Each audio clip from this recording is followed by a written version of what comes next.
منظر دیکھ کر میرے ہوش اڑ گئے۔ میری بیوی زمین پر بیٹھی تھی، اس کے بال بکھرے ہوئے تھے اور آنکھوں میں آنسو تھے۔ اس کے گرد اس کے ساتوں بھائی کھڑے تھے۔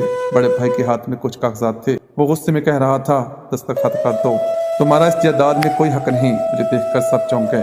میری بیوی نے میری طرف دیکھا، اس کی آنکھوں میں حیرت اور امید دونوں تھی۔ میں آگے بڑھا اور غصے سے بولا، یہ کیا ہو رہا ہے؟ بڑا بھائی بولا، یہ ہمارا گھریلو معاملہ ہے، تم درمیان میں نہ آؤ۔ میں نے کاغذات چھین کر دیکھے، وہ وراثت سے دستبرداری کے کاغذات تھے۔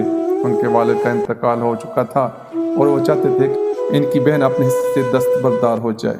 میں نے سخت لہجے میں کہا، یہ زبردستی ہے، اسے حق حاصل ہے اپنے حصے کا۔ ایک بھائی آگے بڑھا اور کہا، ہم نے اس کی شادی میں سب کچھ دیا تھا، اب اس سے مزید کیا چاہیے؟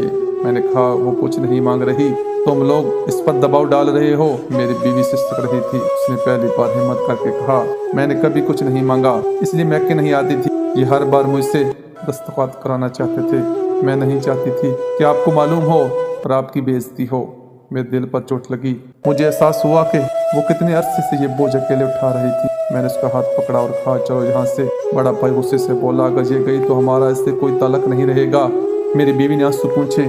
ایک لمحے کو اپنے بھائیوں کو دیکھا اور پھر مضبوطی سے میرا ہاتھ تھام لیا۔ رشتہ زبردستی سے نہیں چلتا۔ اگر آپ لوگ مجھے بہن سمجھتے تو میرا حق نہ چھینتے۔ ہم وہاں سے نکل آئے، محلے کے کچھ لوگ شور سن کر جمع ہو گئے تھے۔ میں نے سب کے سامنے بات واضح کر دی۔ بھائیوں کے چہرے جھک گئے۔ اگلے دن میں نے قانونی مشورہ لیا۔ معاملہ عدالت تک گیا۔ چند ماہ کی کشمکش کے بعد فیصلہ میری بیوی کے حق میں آیا۔ اس سے اس کا جائز حصہ ملا۔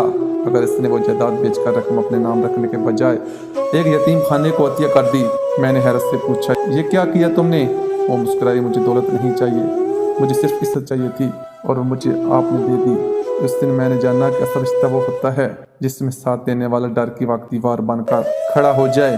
میری بیوی اب کبھی میکے جانے سے نہیں گھبراتی، کیونکہ اب اسے معلوم ہے کہ وہ اکیلی نہیں۔